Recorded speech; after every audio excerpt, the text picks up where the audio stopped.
Okay, Laurie is due to fly from Manchester to Los Angeles. She arrives at Manchester Airport on Monday at 11:40 a.m. Right, so she's at Manchester. So she has to wait 5 hours, 25 minutes for her flight, and it says that it takes 12 hours to fly from Manchester to Los Angeles.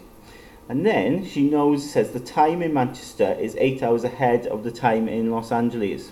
Okay, so Manchester's ahead of the time in Los Angeles, which I suppose means Los Angeles is behind, isn't it, in terms of time. And they actually give an example here. So it says, like, if it's 10 a.m. in Manchester, like, Los Angeles is behind, isn't it, by 2 hours, by 8 hours rather, so it's 2 a.m. So when it's the morning time, you know, mid-morning in Manchester, 10 a.m., it's like in the middle of the night in Los Angeles, 8 hours behind. All right, that's just an example, that is, right? It's got nothing to do with the times here. Okay, so looking at the question, it says, what day and what time does Laurie expect to arrive in Los Angeles? Okay, so remember from what we've seen before, we're interested in the Los Angeles time, okay, because we need to have the local time, don't we? The local time in terms of the location that Laurie is at, and when she gets to Los Angeles, that's her location, so we need the Los Angeles time. But they don't give us that, don't they? They just give us the Manchester time.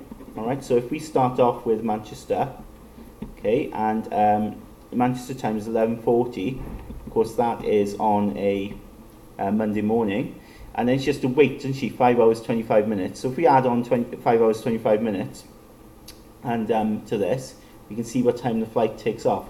So if you know, 5 hours 25 minutes, sometimes it's easier to add the minutes to start with. You know, if I add 20 minutes, just for instance, it'll take me to midday, won't it? It'll take me to 12 o'clock p.m. Yeah, it'll take me to midday, noon. That's 20 minutes. So of course, if I add another 5 minutes, that would be my 25 minutes. So that'll be 12:05 p.m. Okay, so that's my 25 minutes, and then I need to add on then a further 5 hours. Okay, so in total then I've got 5 hours 25 minutes added on. So that'll take me to 5:25 p.m. So that's the takeoff time. Okay, so flight leaves at 5:25 p.m. and that's the Manchester time, of course. So then, what to say, 12 hours flying time. So that means the flight will arrive. The flight takes 12 hours.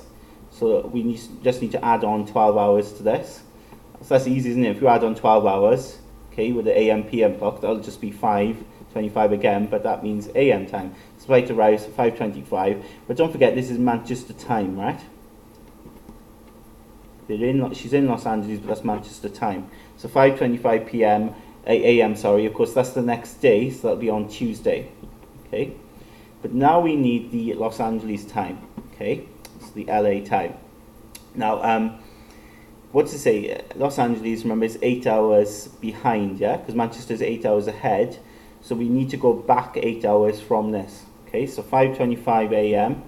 we need to go, which is what it is in Manchester. We need to go back 8 hours. Now, if I go back 8 hours, of course, go back 8 hours. Well, I can go back 5 hours to start with. Okay, and I'm going back 5 hours because that will take me to 12:25 a.m. Yeah. Okay, so that's like just after midnight. Okay, and I use that as a focus point, midnight, because of course it's 12-hour clock, right? Well, we go back then into the previous day of PM, yeah? So it'll be 11, 10, 9 and so on. Now I've taken 5 hours, gone back 5 hours, I need to go back 8 hours in total, so I need to go back another 3 hours, don't I?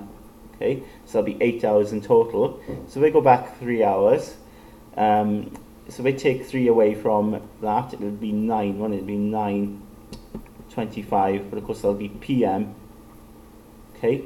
So it'll be 9:25 PM, and of course we're still in the previous day, right? So it'll still be Monday in Los Angeles. Okay, it'll still be Monday. It's Tuesday in Manchester time, but remember Los Angeles is 8 hours behind it, so it'll still be Monday in LA.